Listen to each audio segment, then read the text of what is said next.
की आर्यन मला हो म्हणालाय.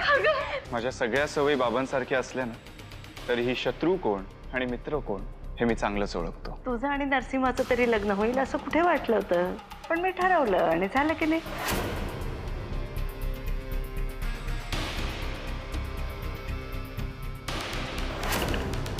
म्हणजे या प्रकरणाचा नायक कोण आणि खलनायक कोण हे मोरासकर ठरवणार तर. मी अमृतावर प्रेम करू शकलो नाही, तिला माझ्यावर प्रेम करण्यापासून का थांबवू ना?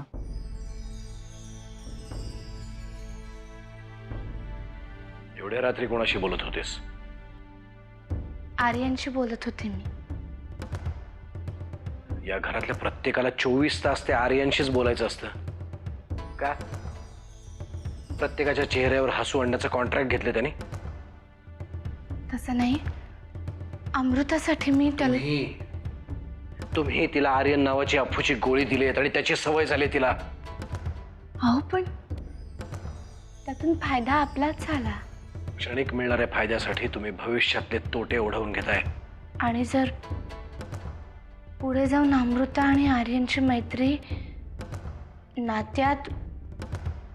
उद्या सकाळी अमृताला रमावतीला पाठवा. का म्हणजे अचानक रमावतीला का? अंदमान निकोबारला काळ्या पाण्याची शिक्षा देण्यासाठी नाही पाठवत आहे. अचानक काय त्यात? तसं नाही, पण अमृता तयार होईल का? तिला तयार करणं हेच तुझं काम आहे. 4 दिवस बाहेर गेली, हवा पालट झाला की बरं वाटेल तिला. मग कुठल्याही अफूच्या गोळीची गरज लागणार नाही. अहो पण अमृतामध्ये आता खूप सुधारणा आहे. असं असताना उगीच रमावतीला कसं? तुला सांगितलं तेवढं काम कर आणि तिच्यात काय सुधारणा होतीये ते लक्षात येत आहे माझ्या. हे बघा, जे काही गैरसमज झाले असतील ते आपण बोलून एकत्र बसून सोडू. हा विषय इथेच बंद. आत्याबाईंशी वाटलं तर मी बोलेन. उद्या सकाळी निघायची तयारी करा.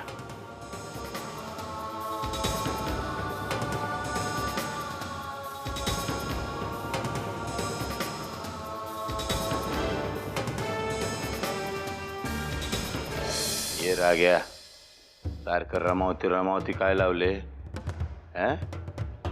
गप गुमान जिथं कुठं आहेस की नाही तिथं राहा, कळलं ना? इथं मोरासकर साहेब माझी घेत आहेत उलटी सुलटी. तुला माहित नाही अजून? रमावतीमध्ये आलास तर पकडला जाशील. 2 सापडं मारलं पोपटासारखा बोलायला लागशील आणि मग संपलंच सगळं आपलं. जिथं कुठं आहेस तिथं गपचूप राहा, कळलं की नाही? भुनभुन करू नको, डोक्याची भजी करू नको. आणि फोन ठेव आता, कोण तर ऐकेल का? ठेव फोन. वा, मग अशी रडून रडून माझ्या डोक्याची मंडई केली आणि निवांत झोपले. आता आईच्या वळणावर गेलीस तू. आई बी अशीच डोक्याची. आईची आठवण येते बाळाला, मला पण येते. आईची आठवण येते आम्हाला दोघांना. वेड्यांच्या हॉस्पिटलमध्ये आहे. आता झोपवली मी, लई मायन थोपटून थोपटून झोपवली. घेऊन जाऊ का मी? कुठे घेऊन जात आहे? पोरीला आई नाही, बाप आहे, त्याची तरी माया मिळू दे की. ज्याला जे काम जमत नाही ना ते त्याने नाही करू. बाकीच्यांना रडवण्यात आयुष्य गेलं तुमचं, तुम्हाला नाही जमायचं आहे. का असं लागट लागट बोलताय वहिनी? कारण ते फक्त मीच बोलू शकते. तुमची सगळी सोंग पाहिली आहेत ना मी, त्यामुळे आता तरी बदला. बघा वहिनी, म्या काय सांगतोय हे तुमचं जे बोलणं आहे की नाही, हे बोलताना जरा विचार करून बोलत जा. परशुराम म्हणतात मला.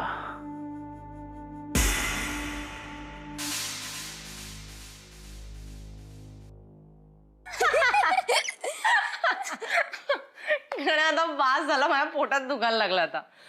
अमृताताई काही बोलू नको. स्वतःच हसते आणि मला पण हसवते. बरं बरं बरं, आता बास. अरे काय काय चाललंय काय तुमचं?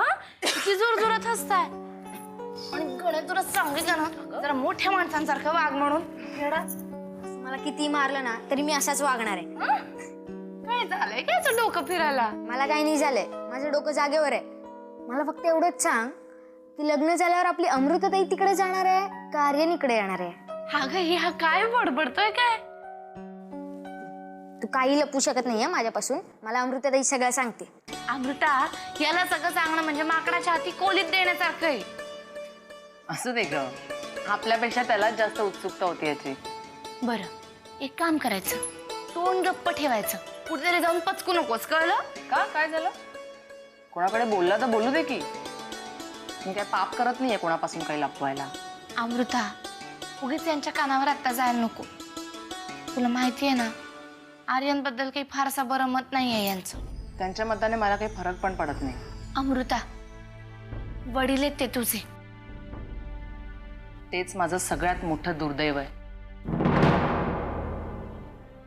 अमृता, यांच्याबद्दल असं काही बोलू नकोस,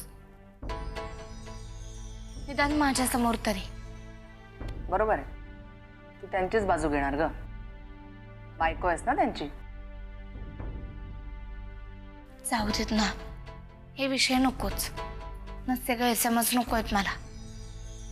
आणि मी वेगळंच बोलायला इकडे आले होते. मी म्हणत होते की मी आणि गण्या उद्या रमावतीला चाललो. तू पण चाल ना आमच्या बरोबर. आता आपण का चाललोय रमावतीला? हे उगीच जास्त प्रश्न विचारायचे नाही तर निघ म्हटलं की निघायचं, कळलं? चल ना तू पण. रमावतीला यायला मला फोर्स पण करायची गरज नाहीये, कारण एका दृष्टीने ते बरंच आहे. उगाच नको त्या माणसांचे चेहरे तरी नाही बघावे लागणार. आत्ता निघायचं म्हटलं ना तरी चालेल.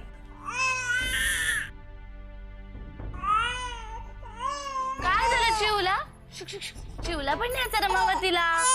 न्यायचं ना, न्यायचं ना. हे बघ, बघ, बघ, बघ. अमृताताई, हे उद्या तू ये आमच्या बरोबर रमावतीला. नाही तुला सगळी मजा दाखवली ना तर बघ आमचं गाव. मुला जरा लक्षात ठेव, तिला बरं नाहीये. डॉक्टरने तिला विश्रांती घ्यायला सांगितली. काय तुला बरं नाही? आता चांगली बरी आहेस ना? चांगली हसते खेळते तर आहे मग. नाही ग, तू नको लक्षात दे. तू लाख म्हणशील ग, पण अमृता तयार आहे का रमावतीला जायला? हो, ती येते म्हणाली. गण्या सुद्धा तयार आहे. म्हणूनच मी तुम्हाला विचारायला आले की तुमची परवानगी आहे ना? तर माझी परवानगी नसायला काय झालं? आनंदाचीच गोष्ट आहे ही. पण नरसिंहाला विचारलंय का? नाही तर आयत्या वेळी त्याच्यातला बाप जागा व्हायचा. नाही नाही, त्यांनीच मला सांगितलंय की 4-5 दिवस अमृताला रमावतीला घेऊन जा म्हणून. त्या आर्यांपासून तिला लांब पाठवायसाठी ही शक्कल काढलेली दिसते. लहान पोराला सुद्धा ओळखू येईल. ठीक आहे, पण तुम्ही जात 4 दिवस रमावतीला, तिलाही बरं वाटेल.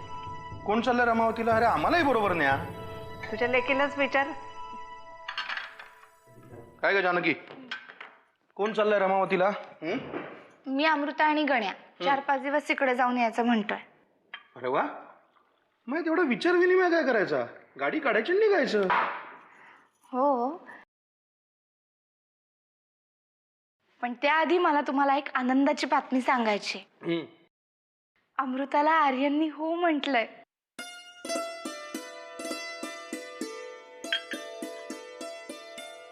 अरे वा, व्हेरी गुड. अमृता कुठे? लगेच भेटतो तिला. गेल्या काही दिवसात इतक्या विचित्र परिस्थितीतून गेली आहे ती, इतकं भोगलंय तिने. आता झालं गेलं गंगेला मिळालं. ही सगळी पांडुरंगाचीच कृपा म्हणायची. म्हणूनच आम्ही म्हणत होतो 4-5 दिवस कुठेतरी फिरून येऊ. तरी पण मला एक कळत नाही की तुम्ही सगळेजण आत्ताच का रमावतीला चाललाय? म्हणजे 4 दिवसावर आत्याचा वाढदिवस आहे आणि मी जर चुकत नसेन तर हा आत्याचा 75वा वाढदिवस आहे. हो, काय सांगताय काय? मला कोणीच काहीच कसं बोललं नाही. गेल्या काही दिवसात दुसरा कुठलाही वेगळा विचार करण्याची शक्यता तरी होती का आपल्या घरात? आनंदी व्हावं अशी एकतरी घटना घडली आहे गेल्या काही दिवसात. पण आत्याचा वाढदिवस आहे ना, आता बघ आपण धूमधडाक्यात करूया. मला माहिती नव्हतं तोवर ठीक आहे, पण आता नाही मी जाणार रमावतीला. आत्याबाईंची 75 धूमधडाक्यातच साजरी झाली पाहिजे. हो, मग मी वेगळं काय म्हणालो? हरकत नाही. बघ काम करूया, मी संध्याकाळी आलो की छान प्लॅनिंग करूया व्यवस्थित. गण्याला आणि अमृताला पण सांग. सांगते.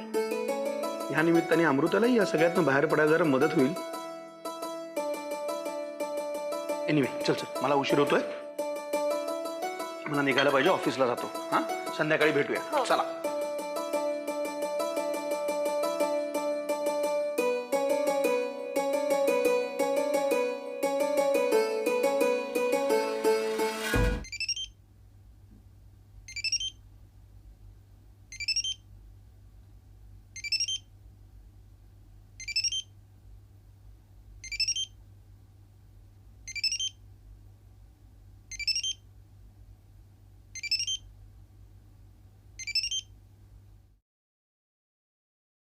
हॅलो. Good morning. उठा आता, का भूपाळी म्हणू? सकाळी उठल्यानंतर तुझं भूपाळी म्हणणार असलीस ना?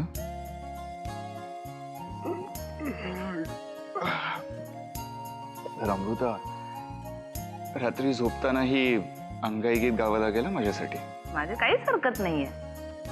तू फक्त सांग, मी फोनवर म्हणू का घरी येऊन तुझ्या उशाशी बसून म्हणू? काही सांगितलंस तरी मला आनंदी आनंद आहे. सॉरी. बरं, मला सांग, सकाळी सकाळी का फोन केलास तू एवढा? एक मिनिट. आता तुला अशा फोनची सवय लावून घ्यावी लागेल. असे जर गुड मॉर्निंग, गुड नाईटचे मेसेजेस, कॉल्स मला रोज येणार असतील ना, तर 24 तास मी तुझा फोन उचलीन अमृता. बरं, मला सांग, या फोनच्या बदल्यात मी तुझ्यासाठी काय करू शकतो? काहीच नाही, कारण तू ऑलरेडी खूप काही केलंस माझ्यासाठी, माझ्या अपेक्षांपेक्षा पण जास्त. त्यामुळे तुला खरंच काहीच करायची गरज नाहीये.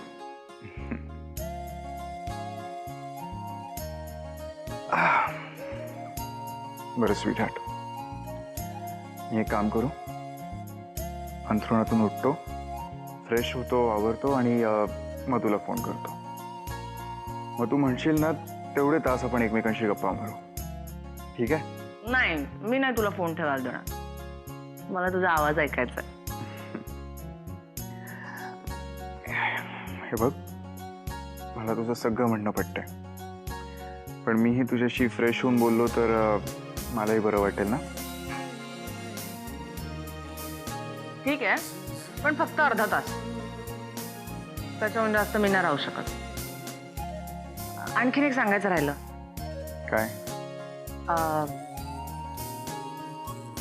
I love you. I love you. Amruta, हे बरं झालं मला तू सांगितलंस. मी तर विसरूनच गेलो होतो ग. अच्छा, भेट मला, मग दाखवते कसा विसरतोस ते. अमृता, तसं असेल ना, तर एक काम कर ना, माझ्या कायमचं लक्षात राहील असं एक छोटंसं गिफ्ट आहे ना पटकन. म्हणजे असं, हे बघ. चल, ठेवते मी. अमृता, अगं ऐक.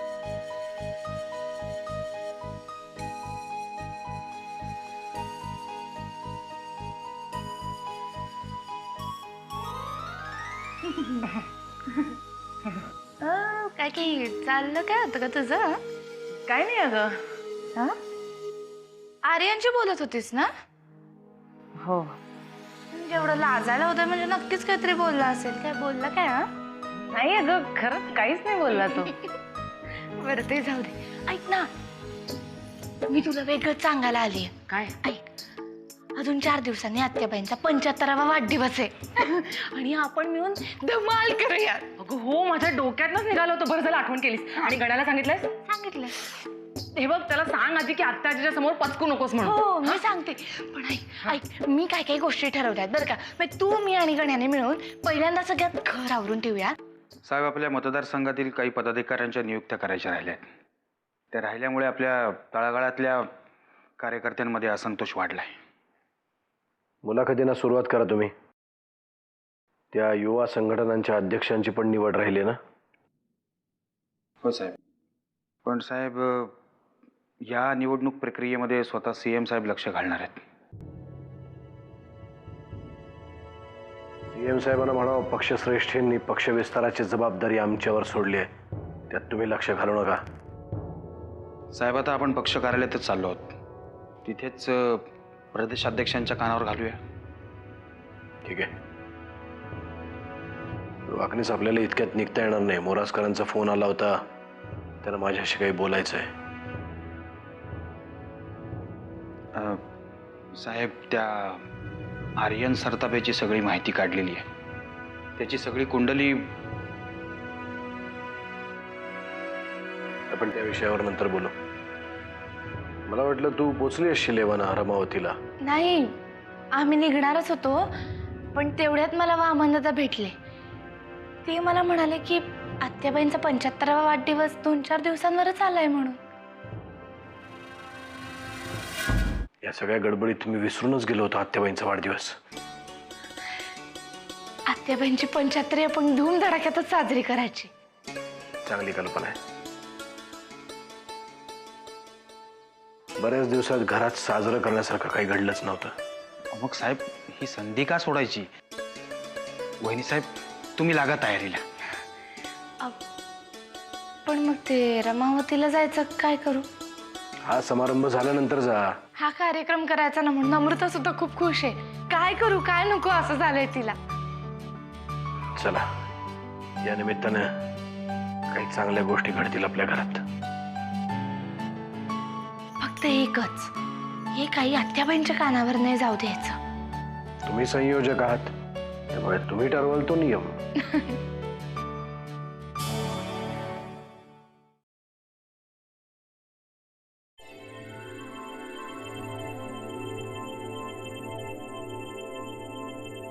भाऊजी, एकमेव तुमच्याकडून अपेक्षा होती हो.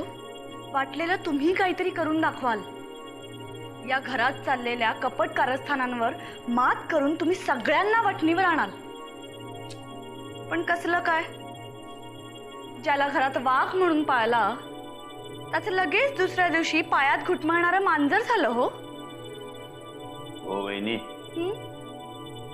उगाच कानाशी भनभन भनभन भनभन करू नका, कळलं की नाही?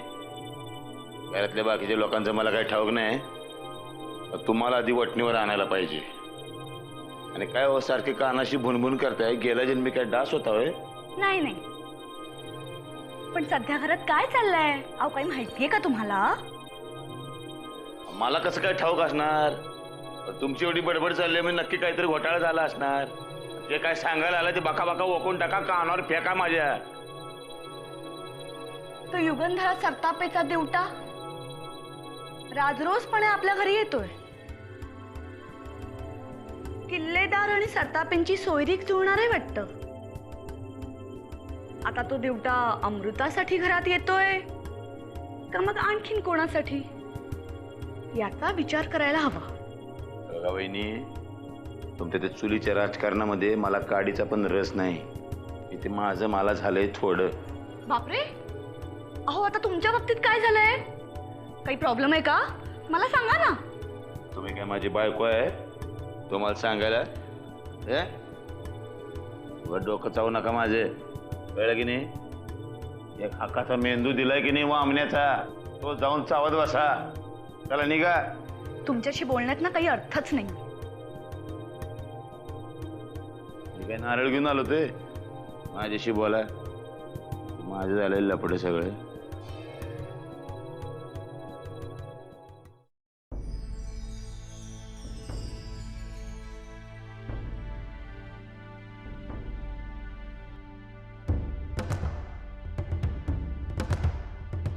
मोरासकर, तुम्हाला माझ्याशी बोलायचं होतं, भेटायचं होतं मला, हे सगळं राहिलं लांब. हे काय घेऊन आलात माझ्यासमोर?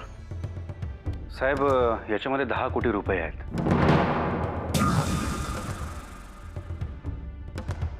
कळव्याला इंदुलकरनं एक खोली भाड्याने घेतलेली होती आणि त्या खोलीच्या माळ्यावर पाण्याच्या एका रिकाम्या टाकीत त्यानं हे पैसे ठेवलेले होते.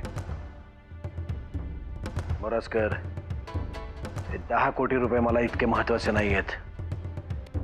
त्याच्यापेक्षा महत्वाची असलेली एखादी गोष्ट जिचा आपल्याला या चौकशीमध्ये उपयोग होऊ शकतो अशी काही सापडली आहे का? हो, सापडल्यात. त्या इंदुलकरच्या खोलीमध्ये काही सिम कार्ड्स आम्हाला सापडले आहेत, ज्याच्यावरून आपल्याला खूप मोठा लीड मिळू शकतो. पण मोरासकर साहेब, या सिम कार्डवरून आपल्याला त्या सूत्रधारापर्यंत पोहोचता येईल? काय, तो जो कोणी आहे त्याला बहुधा हे ठाऊक नसावं की मोठमोठे पुरावे लपवण्याच्या नादात छोट्या छोट्या गोष्टींकडे आपण दुर्लक्ष करतोय. त्या एवढ्याशा सिम कार्डच्या जोरावर नाही त्या हरामखोराला लाथेने तोडवत इथे आणला, ACP मोराजकर नाव नाही लावणार मी.